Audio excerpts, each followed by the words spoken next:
Welcome back to Inside A&M Athletics. I'm Chauncey Sanders, of course, and I'm now sitting alongside the 11th head coach of the men's basketball program, Dante Jackson. Coach, first of all, welcome in. What's the feeling like? What's the temperature? First off, thanks for having me, Chauncey. Of course. Man, temperature is amazing, man. Like, I'm excited. I feel a breath of fresh air. I'm ready to get after it. Ready to get after it. I hear you on that. Coach, this transition for you almost feels seamless now. This is your third time being hired on by a familiar face and a good friend of yours, Dr. Paul A. Bryant. Can you describe the relationship with him? What's it like being with The him? relationship is like it's different. We have a friendship, we have a brotherhood, but he's probably the best mentor I ever had in my life. Like when I have issues and things that I'm not feeling good about, he's somebody I can reach out to and talk to, and just have a common direction that I know that he's going to be there and he's going to tell me the truth. And sometimes good, bad, or indifferent. We may not want to hear the truth, but it's great to be there. Him be able to tell me exactly things that he feel. For sure. And this conversation between you all, when did this start about, getting the ball rolling down the hill about become the next head coach? So the conversation started, I don't know, like maybe last week or something like that. Okay. Things happened with Coach Hughley. Unfortunately that happened or whatever the case is. I kind of got a call maybe a day or two afterwards, and it was kind of like, hey, you interested?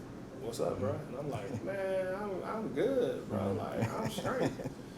So then he was like, I got you. Then he was like, I'm just letting you know, man, you should apply.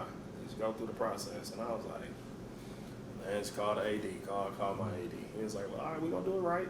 So, always with him, it's always professionalism. He always does it the right way. So he called, talked to my AD. My AD was like, man, he called me.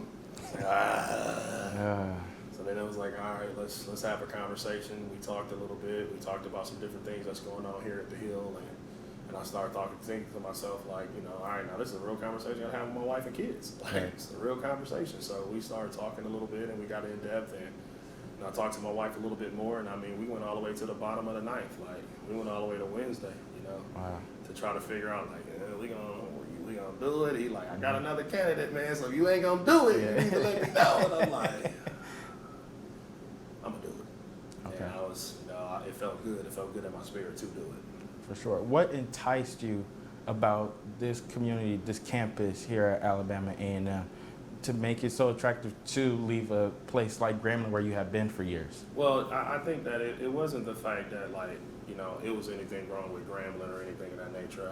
I felt like I was in a good space at Grambling, so let's just make that very clear. But then, coming here, having my mentor here, having Dr. Williams as a president who loves sports and he wants sports to thrive, being here, and I'm not sure about the research level that just went up another notch, like one only HBCUs with this researching type area. It just made me to think to myself, like, man, like, so many good things going on there, and you want to be on the uptick. You want to be on the upswing of things, and I felt like this was a place that we can take things to a whole nother level. And through my conversations with Dr. Bryant, I was like, okay, I'm excited about taking this to another level. For sure. I want to unwind back a little bit, dial back the clock. You were a first-year head coach at Central State. Yep. You were a former player. Yep. You had won the John Garland Award, Leadership Award, if I'm correct. I do my homework pretty well. Yeah, you do your homework Definitely. pretty well. You've always been known, whether it was at Central, Stillman, Grambling, of course, and now here, as a very well-known leader of men. Where did that start for you? To be honest, I feel like that started in my childhood. You're the oldest, come from a single parent mom, she working and whatnot, and you gotta make sure your little brother's in school. When your cousins spend the night, you gotta make sure your little brother and cousins in school. So you gotta make sure you kind of doing everything. And then it's funny because I had the nickname, Papa Tay growing up. They was like, man, you always acting older or something. They be like, Papa. I was like, whatever. So, my guys call me Papa Tay or whatever. So it's like, just always kind of had an older spirit, man. And then, I always was around people, who want to see you succeed. And that's why I tell people, surround yourself with people that want the best for you. And, you know, you do that type stuff, it can go a long way. So I think that's just kind of where I get that leadership from because, you know, I always kind of been that, you know, always been that. It's been naturally innate in me. And when it was in you and you were able to take on that first year, what do you feel like now is the difference between you then and here you are today, standing as a new head coach at Alabama A&M? 15 years of coaching experience. 15 years of coaching experience. You know, the blessing and the curse about being at Central State is that, you know, I played there. I was an assistant coach there. You know, I got the head coaching job. So, you know, I knew it was a lot of, I was comfortable. I cannot, not for a lack of a better word, I was kind of comfortable in what my approach to certain things. And certain things, you know, that I wouldn't let slide now, I let slide then. And you learn as the time go. You know, like, I got better at this, you get better at this, you get better at this. So, yes, I lost a few games and I never should have lost at Central. You know what I mean? So, as time, you know, went on, I got a chance to go to Stillman. And the things that I learned about myself being a first-time head coach to when I got to Stillman, I applied them and it made me a better coach. And so with that being said, that you were at Stillman previously, to return back to the Alabama roots that you just were at not too long ago, how good does it feel to be back in the state and have those connections as well still here? Man, it feels good, man. I promise you, I lived in McCall, Alabama. Right. One of my,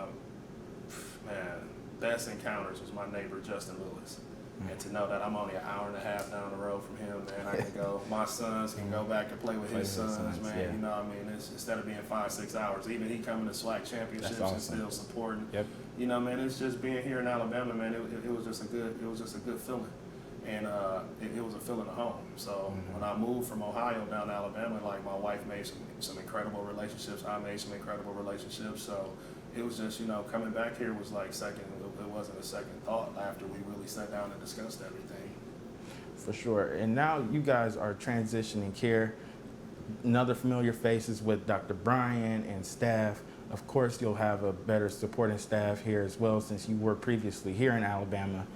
Now things get easier for you a bit for the SWAC, right? I want to transition to that, no? No, I don't think things ever get easier. You Okay. got to continue to work. Like, it's not a such thing as easy. Like, ain't no easy roles in here in the SWAC. Night in, night out is good competition. So let's not ever think something is easy around here. You know, is it a little more familiar? Right. Yes, it's a little more familiar, you know what I'm saying? But definitely not easier because everybody going to keep doing the same thing. They're going to recruit good players. They're going to be ready to compete the same way we're going to recruit good players and be ready to compete. So, yeah, it's definitely not easy. It's just a little bit more familiar. And it will be challenging with the recruiting process. Yes. I'm glad you touched on that because recruiting now is much different than what it was back then, for sure. What's your philosophy on recruiting as far as now, you know, the window's already open during the tournament season, and it may feel like to some coaches that they're already behind the 8 ball when it comes to that. What's your philosophy on just recruiting talent, young, old, transfer portal? It's about best fit and it's about need. You know what I mean? Depending on, you know, you want to take the fit, you want to take the need. You got to take the guys that you feel like can come here and make a positive difference, or that can come here develop to make a positive difference. So it comes into fit and need and what we want as far as within our program. Like we're gonna recruit freshmen, we're gonna recruit sophomores, we're gonna recruit transfers, we're gonna recruit draft transfers. We're gonna recruit, you know. So whatever the need is that I feel for the team, we're gonna go and try to assess it and put it, you know, put the best team we can and the best product we can on that court. So we be ready to compete at a high level in the SWAC. This university and this fan base are dying for a winner. You find yourself in a lot of winning positions, especially recently when you were at Grambling, whether it was winning the SWAC championship or even going further on to that and beating Montana State. How do you take that winning approach and feel like you apply that to the community here? Well, I take that approach as an everyday approach. I want to win. You know, like I tell our guys, we want to win today. You know, I don't care if it's the janitor. We gonna treat them like the president. I don't care if it's the old lady crossing the street. We gonna make sure she get there safe. You know, we want to take that approach to, you know, every day. We want to be everyday people. We want to make sure that we have a positive attitude of how things is going. It's how you look at things and it's how you respond to adversity. So every day, you know, we want to build the right character in our student athletes to be the best version of themselves. For sure. If you could go back and tell yourself anything as far as what would come further from the next 15 years as that first year head coach was stepping into the ring, what would you tell him? Stay with your gut. Don't ever second guess yourself. If that's the way you felt, do it. That's my thing to everything. Whenever I felt like I second guessed myself, it never ended up being the right situation.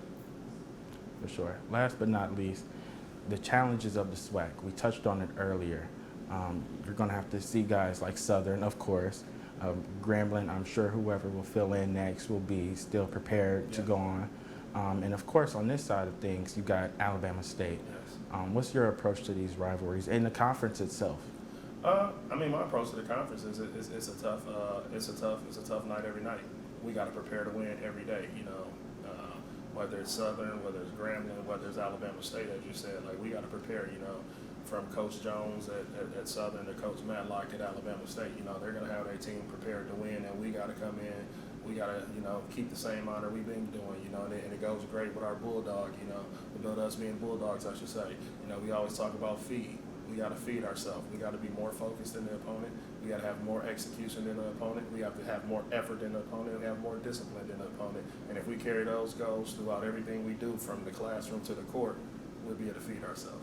Definitely, and we're looking forward to seeing you guys feed off a lot of this energy here going around the campus. No doubt. Coach, we appreciate you again, and we can't wait to see what you do in the near future with this program. The 11th men's basketball head coach, Dante Jackson. Thanks again, Coach. Thank you again, Josh. Pleasure. Pleasure.